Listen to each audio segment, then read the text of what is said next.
It all began with a dispute over taxes. Within just a few years, that dispute would ignite one of the greatest revolutions in human history. An empire that ruled nearly a quarter of the world would soon find itself challenged by 13 small colonies across the Atlantic. This is the story of how the American Revolution began. The year is 1763. Great Britain stands at the height of its power.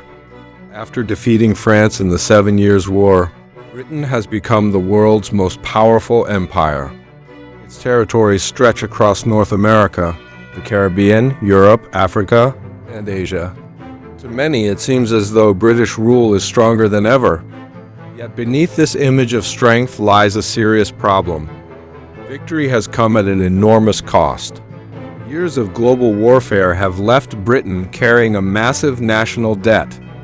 The government in London now faces a difficult question. Who will pay for the empire's survival? Across the Atlantic, Britain's 13 American colonies appear to offer the perfect answer. These colonies are growing rapidly. Their farms produce enormous quantities of tobacco, rice, wheat, and other valuable crops. The ports are busy with merchants, sailors, and craftsmen. Trade is flourishing, and many colonists enjoy a standard of living that rivals those living in Britain itself. From London's perspective, it seems only fair that the colony should contribute more toward the cost of defending the empire that protects them. But the people living in America see the situation very differently. For decades, the colonies have governed many of their own local affairs through elected assemblies. While they remain loyal subjects of King George III, they have become accustomed to managing their own taxes and internal government. Now, Parliament in London is preparing to change that relationship forever. Few people realize it yet, but the decisions made over the next several years will set Britain and its American colonies on a path from political disagreement to armed revolution. In London, Prime Minister George Grenville believes he has found the answer to Britain's financial crisis. If the American colonies have benefited from British protection, then surely they should help pay for it. In 1764, Parliament passes the Sugar Act. Although it actually reduces the tax on imported sugar and molasses, the real purpose is different. Britain is now determined to enforce customs laws far more strictly than before. Smuggling, once largely ignored, becomes a major target. For many colonial merchants, this is the first warning sign. But an even greater shock is still to come. The following year, in 1765, Parliament introduces the Stamp Act. Unlike previous trade taxes, this law reaches deep into everyday colonial life. Newspapers, legal documents, business contracts, licenses, playing cards, even official certificates. Almost every printed document now requires an official government stamp purchased with British tax. To British politicians, the tax seems perfectly reasonable. People living in Britain have been paying similar taxes for decades. Surely the colonists can do the same. But in America, the reaction is explosive. The issue is not simply money. It is something much bigger. Colonists argue that they have no representatives in the British Parliament. If they have no voice in making the laws, then Parliament has no right to tax them. A powerful slogan begins spreading from town to town. No taxation without representation. Within months, meetings are held across the colonies. Newspapers publish angry editorials.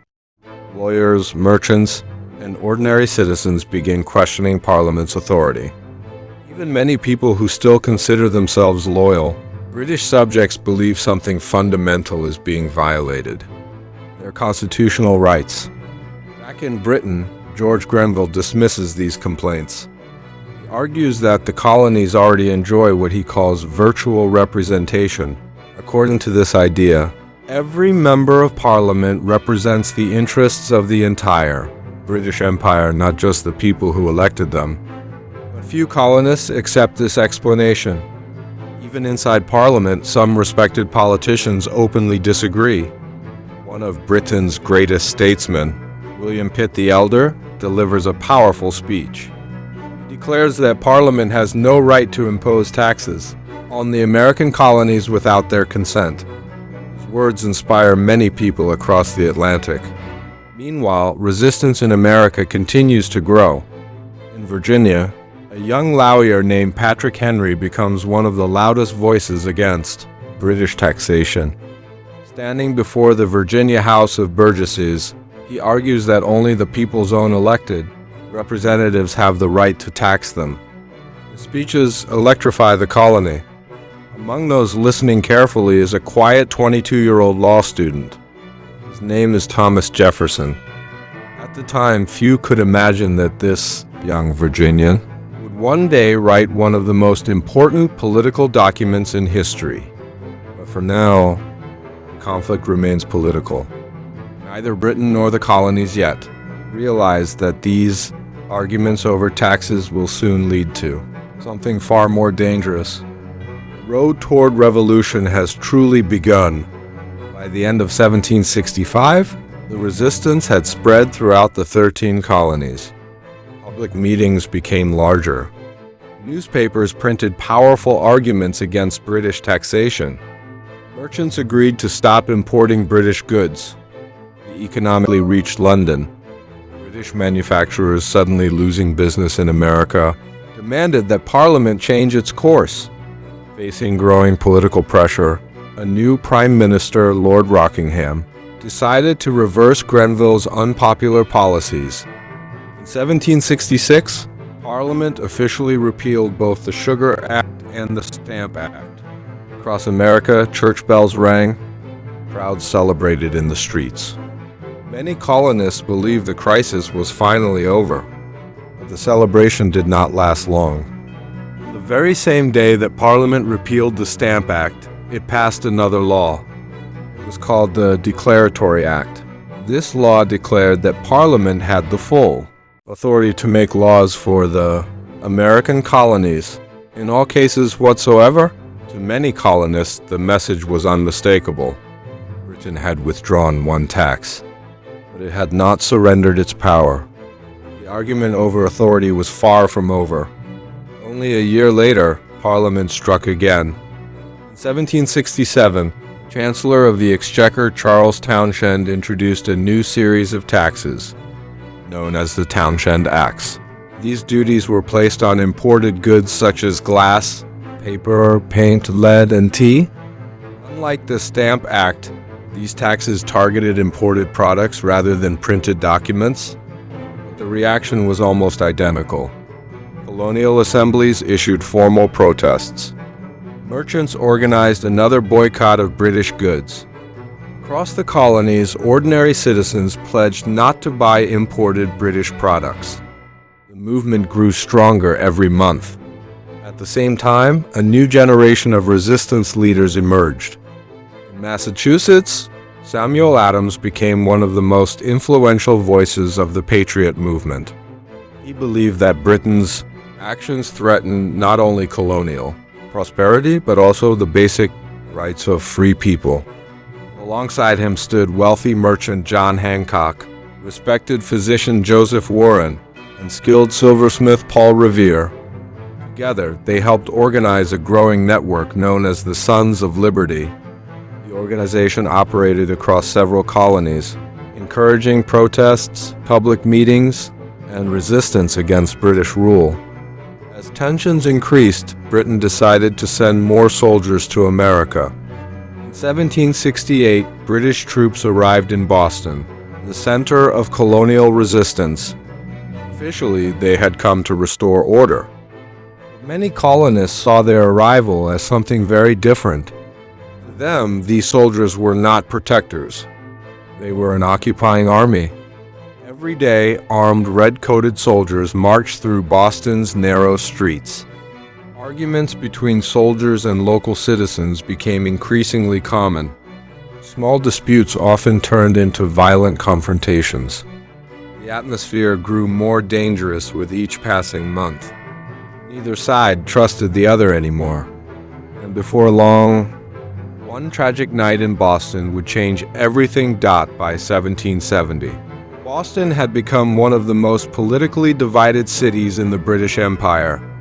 Nearly 2,000 British soldiers were stationed in a town of only about 16,000 people. Their presence was impossible to ignore. Every street corner, every marketplace, and every harbor seemed to remind the colonists that British authority was now backed by a military force. For many Bostonians, the soldiers were not there to protect them. They were there to intimidate them. Fights between soldiers and civilians became increasingly common. Insults were exchanged almost daily. Competition for jobs made the situation even worse, as many British soldiers took part-time work, angering local laborers who believed their livelihoods were being threatened. Then came the night that changed everything. March 5, 1770. It began with what appeared to be nothing more than a small argument. Outside the Boston Customs House, a young apprentice confronted a British sentry. The argument quickly attracted a crowd. Within minutes, dozens of angry colonists surrounded the lone soldier. They shouted insults. They threw snowballs packed with ice. Some even hurled stones and pieces of wood. As the situation spiraled out of control, more British soldiers rushed to reinforce the guard. The crowd continued to grow. Hundreds of people now filled the narrow street. The soldiers stood shoulder to shoulder, frightened, surrounded, and under constant attack. Then a shot rang out. No one knows for certain who fired first or whether it was even intentional, but within seconds, the remaining soldiers opened fire into the crowd. When the smoke cleared, 5 colonists lay dead. Several others were seriously wounded. Among those killed was Crispus Attucks, a sailor of African and Native American ancestry. He would later become one of the first martyrs of the American Revolution. The shooting shocked the colonies. Patriot leaders immediately recognized its political importance. Samuel Adams and the Sons of Liberty described the event as a brutal massacre carried out by an oppressive government. Paul Revere produced one of the most famous engravings in American history. His dramatic illustrations showed disciplined British soldiers deliberately firing into a peaceful crowd. Although the image exaggerated what had actually happened, it spread rapidly throughout the colonies. For many Americans, it became undeniable proof that Britain was willing to kill its own subjects to enforce its authority. Yet not everyone rushed to judgment. In an extraordinary display of commitment to justice, Patriot lawyer John Adams agreed to defend the British soldiers in court. He believed that every person deserved a fair trial, regardless of politics. After hearing the evidence, the jury found most of the soldiers not guilty of murder. Only 2 were convicted of the lesser charge of manslaughter. The verdict demonstrated that, despite rising tensions, the rule of law still survived in the colonies. But the political damage had already been done. The Boston Massacre became a powerful symbol. Trust between Britain and the colonies had been shattered.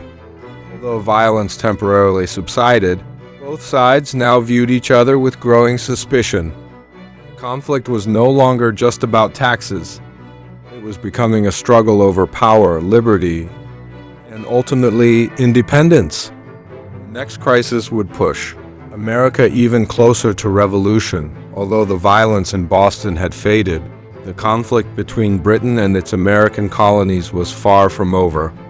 For nearly 3 years, an uneasy calm settled across the colonies. Many hoped that the worst had passed. But beneath the surface, distrust continued to grow. Neither side had changed its position. Parliament still insisted it had the right to govern and tax the colonies. Colonists continued to reject any taxation imposed without their consent. Then, in 1773, Britain made another decision that would change history. Across the Atlantic, the powerful British East India Company was facing financial disaster. The company had dominated trade with India and China for decades, but now it stood on the edge of bankruptcy. Rather than allow one of Britain's most valuable companies to collapse, Parliament stepped in. It passed the Tea Act of 1773. The new law allowed the East India Company to sell tea directly to the American colonies, avoiding many of the middlemen who normally handled the trade. As a result, British tea actually became cheaper than before. At first glance, many people wondered, why would the colonists oppose cheaper tea? The issue was never simply about the price. A small tax on tea remained in place. By buying that tea, many patriots believed they would be accepting Parliament's right to tax them without representation. To them, it was a matter of principle. Samuel Adams and the Sons of Liberty urged merchants and citizens to reject the tea completely. In several colonial ports, East India Company ships were forced to turn back without unloading their cargo. But Boston was different. Massachusetts Governor Thomas Hutchinson refused to allow the tea ships to leave without paying the required duties. The confrontation reached a breaking point. On the night of December 16, 1773, around 60 members of the Sons of Liberty gathered near Boston Harbor.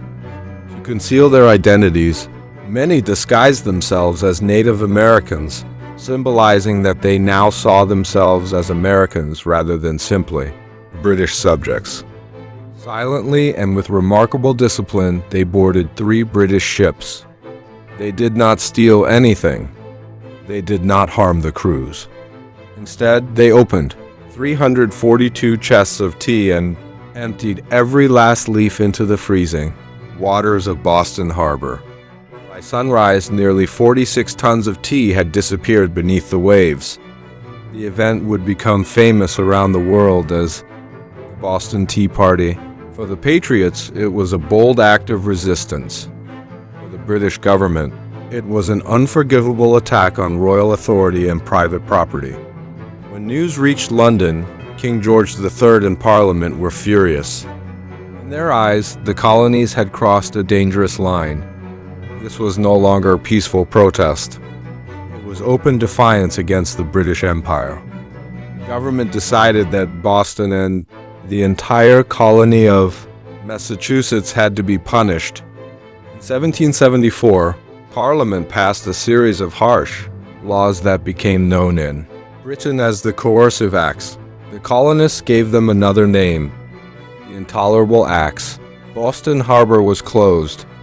Trade came to a standstill. British troops were given greater powers. Massachusetts lost much of its self-government. Britain hoped these measures would isolate Boston and frighten the other colonies into obedience. Instead, the opposite happened.